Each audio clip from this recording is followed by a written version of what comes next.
everybody, I'm Tom Vasel. Welcome to Look Back. This is where I take a look at reviews that I did a year, 5 years, and 10 years ago, and we see if, and probably how, my opinions have changed. So we'll start with the games that I reviewed a year ago. First of all, I did DiceBot Mega Fun. This one sounds fun, a bunch of rolling dice quickly, building parts, drafting parts to build a robot, but it's just total random luck. And even though it has good quality dice and stuff, I didn't like the game at all. Then we have 7 and 7, the idea of the 7 deadly sins and 7 virtues, and having all of one or having all of the other sounds interesting, but it is essentially just a take that game where you're playing good cards on yourself, bad cards on other people, and other than the theme, I didn't think it was very inspired. Knoxford, this is a tile-laying game, well, it's with cards, where you're building a town of Knoxford and just trying to score the most points by controlling areas. The quality is okay, the game is okay, and makes altogether an okay experience. Then we have The End Is Nigh. This is a social deduction game where everybody is hiding out in a bunker at the end of the world. However, someone's a cult, and you need to figure out who this cultist is and get them out.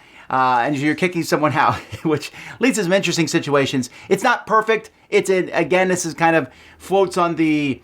It feels a little bit more clunky than it should be, but it does have some interesting things for a social deduction game. Then we have Fate of the Elder Gods. Now this game is where you are one of the cultists trying to help the Elder Gods and fighting off these annoying Arkham Horror investigators who are coming in. A lot of different miniatures, a lot of different, I need to go here, to go here, to go here, to do different actions. And so it really comes together to make a pretty nice Euro-style game, actually. Then we have Super Mario Level Up. This game doesn't look like much. It looks like a cash grab, but it's based on an old game, King Me, where you're trying to move people up as far as you can and maybe get rid of a few of them.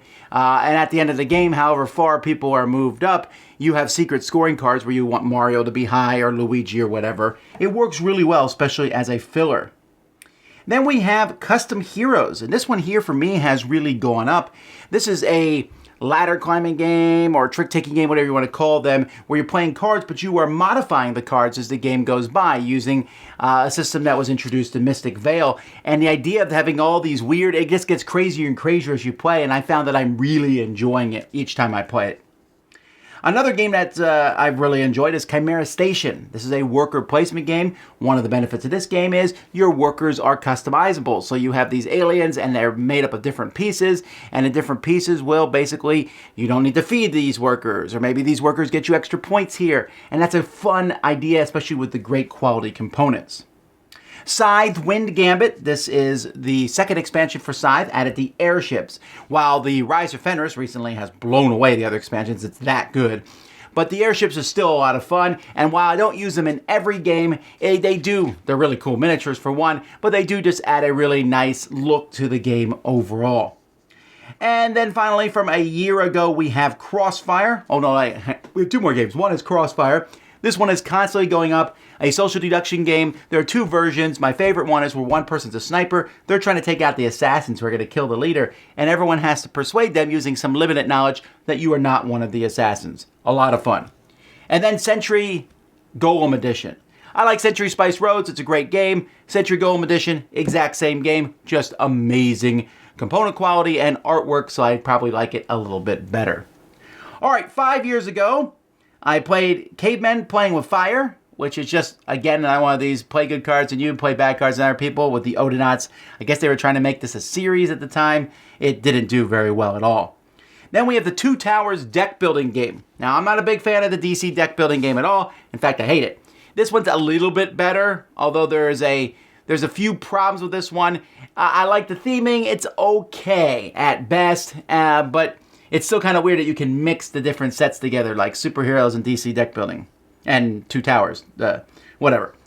Eons is a space game in which you are, it has this, Eons is almost too cool to be fun. I don't mean it that way, but the game itself is very sciencey, and it's a little bit more serious than I like it to be. I wish there was a little bit more like fun just straight out in the game.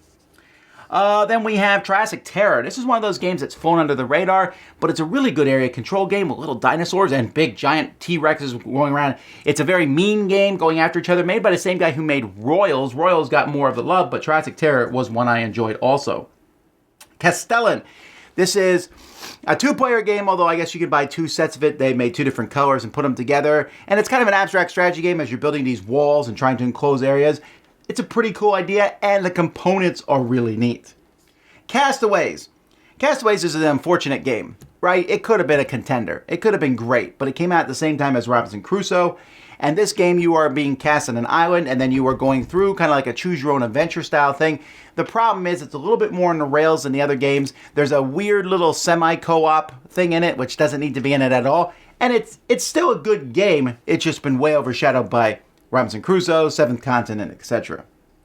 Then we have Downfall of Pompeii. This did not come out 5 years ago, but I did review it again. This game in which there's a volcano on Pompeii and you are trying to flee the city and get as many people out as you can while maybe making the lava flow towards other people. A little sadistic, but it's also very, very abstractish in many ways. It's not like the little people are just basically little discs and things running around, but it is a ton of fun. Then we have Francis Drake, also from the designer of Triassic Terror. Peter Hall's Francis Drake is just a fantastic game. It's basically 2 sections. One section you're moving around in town and collecting the things you need. That is a great, great part. You can move as far as you want, but you cannot go back. And so you want to move far to get the good stuff, but if you move slower, you'll get more stuff, maybe. And then you go out and fight different pirates and things. Great production, too. Trains. This one has dropped a bit for me. When this came out, I was like, this is replacing Dominion. And it hasn't. I wonder why. It's basically Dominion with a board. I mean, it's essentially a copy of Dominion with a board, which is a good idea. For some reason, though, Dominion has outlasted it. I mean, I think the expansions for Dominion have been better than the expansions for Trains. And then we have Pandemic in the Lab. This is an expansion for Pandemic. I don't play Pandemic much these days. Pandemic Legacy has kind of ruined that for me. But Pandemic, if I'm going to play with it, I want to play with it in the lab where you are then taking these cubes that you are finding and trying to actually find a cure. It adds a whole nother section to Pandemic. And I understand that most people won't want to play with this all the time, but I do like it. Very thematic. All right, 10 years ago, I took a look at Cannonball Colony, which is just some cubes and things. It's one of those games that I thought at the time doesn't look good. Now I wouldn't even touch it because it looks like a prototype. Horse Fair.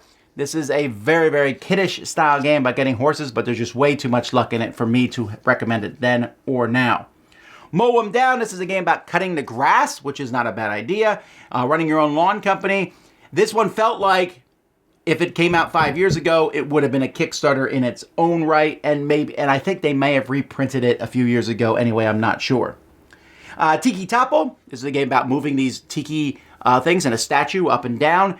This one was just reprinted a couple years ago also. Nice components, very nice, easygoing, casual game. Ice Flow, where you're trying to cross the ice without the ice breaking and catching fish along the way. A really cool idea. It's cooler in how it looks than how it plays. Again, it just plays okay. You're just running across the ice and back. But I like the idea. Kill Dr. Lucky. Now, this came out more than 10 years ago, but I took a look at it. I've always enjoyed this kind of game. It's a prequel to Clue, where you're all trying to kill Dr. Lucky and getting him into a room where nobody else is. I didn't like to Kill Dr. Lucky when it first came out. The component quality was really low, but 10 years ago, they came out with a much nicer version. Tinner's Trail. This is from Martin Wallace. This is one of those Euro-style games where you're just trying to, manipulate cubes and get points in different ways with a very strong historical flavor to it.